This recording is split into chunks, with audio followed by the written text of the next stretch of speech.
En France 24 en español es hora de dar un repaso por las principales noticias del día. Por eso los invito a esta franja El Mundo Ahora. Soy Daniela Blandón Ramírez y estos son nuestros titulares. Las conversaciones para poner fin a la guerra en Ucrania están en su fase final. Al menos eso dijo Donald Trump antes de entrar a una reunión privada con Volodymyr Zelensky en su casa de descanso en Florida y tras conversar telefónicamente con Vladimir Putin. En Siria, al menos 3 muertos y decenas de heridos deja un nuevo estallido violento contra el nuevo gobierno sunita, esta vez en la ciudad de Latakia. Esta es considerada el corazón de la minoría musulmana alauita, a la que pertenecía el derrocado presidente Bashar al-Assad. Francia y el mundo reaccionan a la muerte de la estrella del cine galo Brigitte Bardot. Defensora de los animales y no exenta de polémicas, falleció a los 91 años tras décadas alejada del mundo del espectáculo.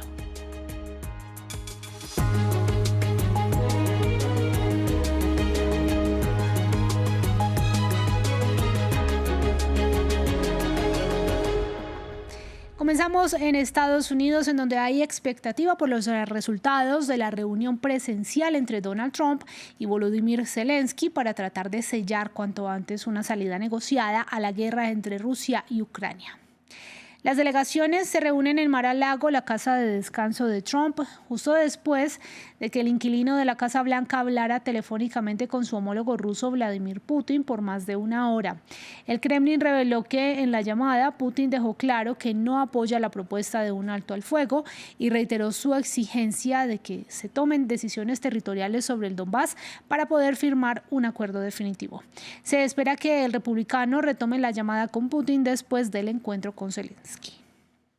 Algunos dicen que los recientes ataques de los últimos días que Rusia organizó contra Ucrania muestran que el presidente Putin no habla en serio sobre la paz. ¿Cuál es su reacción a eso?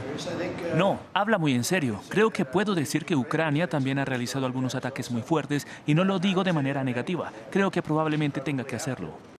Y mientras tanto, en el terreno, el Ministerio de Defensa ruso informó este domingo que las tropas de su país tomaron el control de 6 localidades en las regiones de Zaporilla y Donetsk.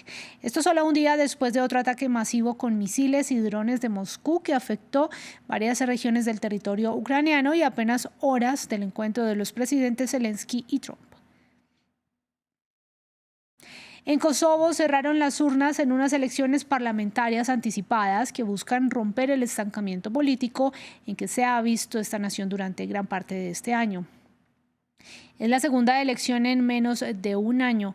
En febrero, el partido gobernante del primer ministro Albin Kurti obtuvo la mayoría de los votos, pero no logró formar gobierno. La primera vez que sucede desde que la pequeña nación balcánica declaró su independencia de Serbia en 2008. Y en Myanmar, una parte de los votantes acudió a las urnas para unas elecciones legislativas muy restringidas y criticadas. Para muchos, esta cita buscaba legitimar el régimen militar casi 5 años después de que la Junta derrocara al gobierno electo de Aung San Suu Kyi y la encarcelara. No todos los ciudadanos estaban llamados a votar en unas elecciones escalonadas que se celebran en un contexto de guerra civil que ha causado miles de muertos y más de 3 millones de desplazados. Las urnas cerraron en los colegios electorales. Entre las esperanzas de paz y el miedo a la violencia, Myanmar celebró sus primeras elecciones legislativas desde el golpe militar de 2021. Pero en un país en guerra civil, las elecciones solo se celebran en las zonas controladas por la Junta, como aquí en Rangún o en la capital Naypyidaw. Sé que tengo que votar, es inevitable, siento que tengo que votar porque después volverá la paz. Somos personas desplazadas, por lo que tenemos que votar para poder volver a nuestro pueblo después de las elecciones. Es la primera vez que voto porque es el deber de un ciudadano. Estas elecciones son una oportunidad para hacer valer la voluntad del pueblo. A cientos de kilómetros de allí, en Sagaing, familias desplazadas se refugian en la selva para huir de los bombardeos del ejército. Para ellas, estas elecciones son una farsa. Es imposible que estas elecciones sean justas. El ejército organizó unas elecciones injustas. Ahora estamos sin hogar, en la selva. ¿Cómo podríamos apoyar estas elecciones cuando la junta militar ha destruido nuestras vidas? A principios de 2021, los militares derrocaron al gobierno elegido. Aung San Suu Kyi, Premio Nobel de la Paz y entonces jefa del gobierno, fue detenida y condenada a 27 años de prisión. El paréntesis democrático se cierra para Myanmar. Desde entonces, el ejército lucha contra diferentes grupos rebeldes y al parecer solo controla la mitad del territorio birmano. Observadores internacionales enviados por Rusia, China, Camboya y Nicaragua han llegado al país para asistir al desarrollo de las elecciones. Sin embargo, la ONU ya ha denunciado que las elecciones se han visto marcadas por la violencia y la represión a la oposición. Pasamos ahora a Siria. Ese país árabe revivió este domingo los temores a un repunte de la violencia sectaria originada en el derrocamiento hace un año del presidente Bashar al-Assad. En los últimos días se produjeron 2 ataques. El del viernes, perpetrado con una bomba en una mezquita alauita en la ciudad de Homs. Y el domingo, manifestantes que protestaban en Latakia sufrieron ataques que se saldaron con al menos 3 muertos. Alberto Naya nos cuenta.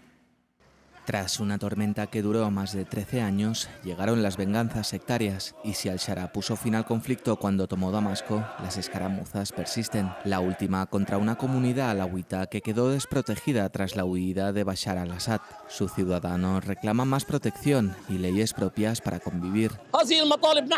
Planteamos pacíficamente demandas para finalizar la injusticia y detener los asesinatos, desplazamientos, homicidios y secuestros que sufrimos. Repetimos, queremos una región federal. Pero a demandas pacíficas, represión. El domingo 3 alauitas murieron en esta manifestación por disparos. Reclamaban un federalismo que a ojos del pueblo alauita representa la única forma de seguir con vida.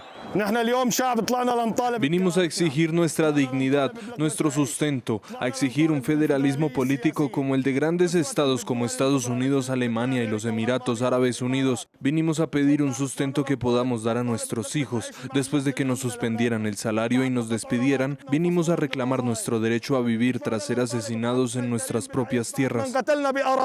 Una manifestación convocada en Latakia, donde vive la mayor parte del pueblo alauita, para protestar justamente por la masacre ocurrida el sábado en Homs. Un ataque bomba en una mezquita de la misma minoría fue atacada por el grupo Saraya Ansar al-Sunnah, grupo sunita ultraconservador que sigue en la disyuntiva de los ataques suicidas como forma de venganza. Por ello, el pueblo alauita reclama protección propia. En otras noticias del día, en la Franja de Gaza, los desplazados padecieron una noche de tormenta que derivó en inundaciones.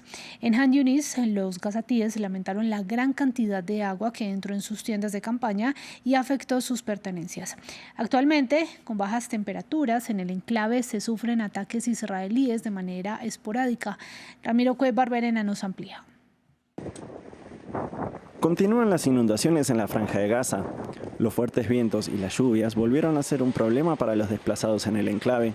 En tiendas de campaña, los gazatíes relatan la tormenta, la cual arruinó varias de sus pertenencias y complicó la búsqueda de restos debajo de los escombros.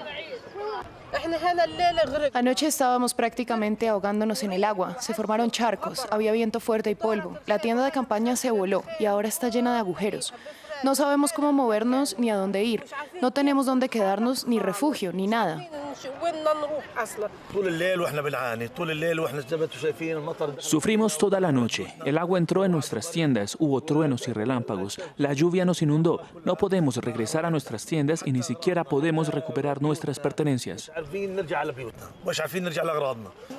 Para los habitantes del enclave, padeciendo las consecuencias de la guerra con Israel, la vida en las tiendas de campaña es incómoda. Con escaso refugio ante el agua, también sufren los climas extremos de la zona.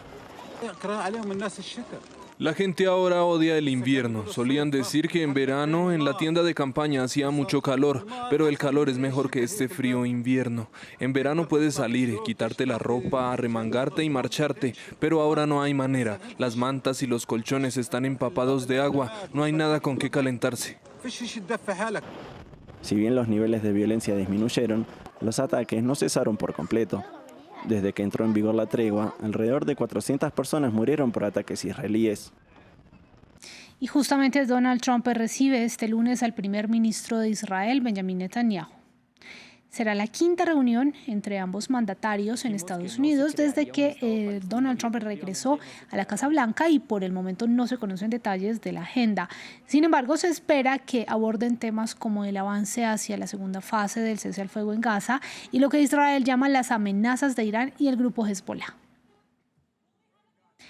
Y desde este lunes 29 de diciembre ya no podrán circular los tradicionales carruajes con caballos en Cartagena, uno de los sitios turísticos más visitados de Colombia. La prohibición surgió como respuesta a años de presión por parte de activistas por los derechos de los animales que denunciaron que las extenuantes jornadas a las que son sometidos estos caballos provocan lesiones, estrés y colapsos por agotamiento. En su reemplazo circulará un primer lote de vehículos eléctricos. La ciudad caribeña tuvo por décadas como uno de sus símbolos los carruajes tirados por caballos para pasear turistas a lo largo de las calles empedradas. Responsables políticos, asociaciones y personalidades del mundo cultural rinden homenaje a Brigitte Bardot, el ícono del cine francés entre las décadas de 1950 y 1970, cuya muerte a los 91 años se conoció este domingo. Sus seguidores destacaron su legado y su impacto más allá del cine. Amal Benotman nos cuenta más en el siguiente informe. La actriz francesa Brigitte Bardot, ícono mundial desde Y Dios creó a la mujer en 1956, falleció a los 91 años. En París, sus admiradores reaccionaron a la muerte de una figura considerada atemporal. Con la muerte de Brigitte Bardot da la impresión de que se pasa una página entera. Hay un gran vacío.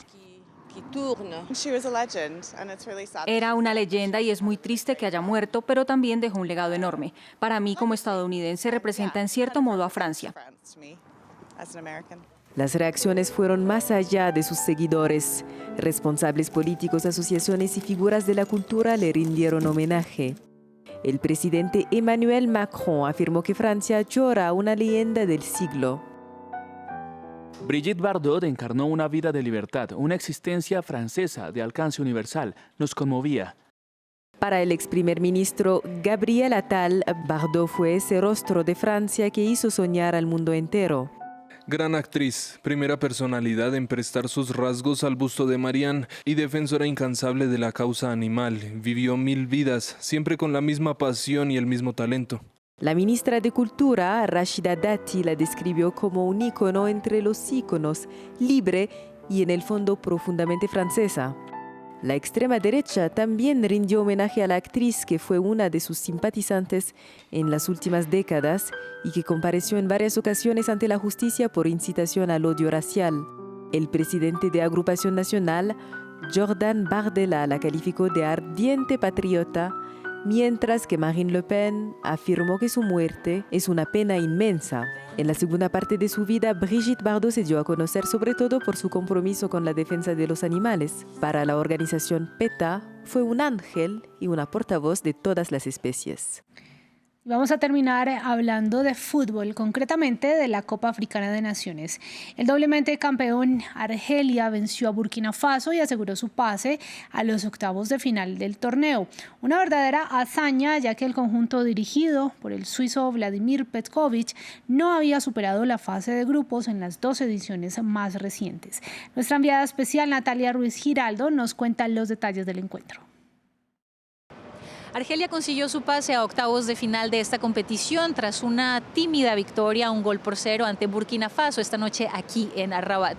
Una victoria más bien deslucida, aunque los argelinos tuvieron la posesión de la pelota, especialmente en la primera parte de este partido, con un gol que llegó en el minuto 23, un penalti cobrado perfectamente por Riyad Mahrez, capitán y estrella de este equipo. Burkina Faso tuvo pocas ideas de gol, muchísimos errores, falta de precisión, demasiados pecados para poder arrebatarle el triunfo a los argelinos. Pero hay que decirlo, eso sí, que Burkina Faso continuó luchando. Fue Bertrand Traoré, el número 10 y capitán de este equipo, quien trató de orquestar jugadas para que terminaran en gol. Muchas terminaron tímidamente en las manos de Lucas Zidane, quien hoy estuvo muy finito en la portería, una vez más, bajo los ojos de su padre, Zinedine Zidane, quien también vino a verlo en este segundo partido. Burkina Faso tuvo su gran ocasión de gol en el minuto 83, pero finalmente, como les decía, Zidane tuvo un buen papel una vez más.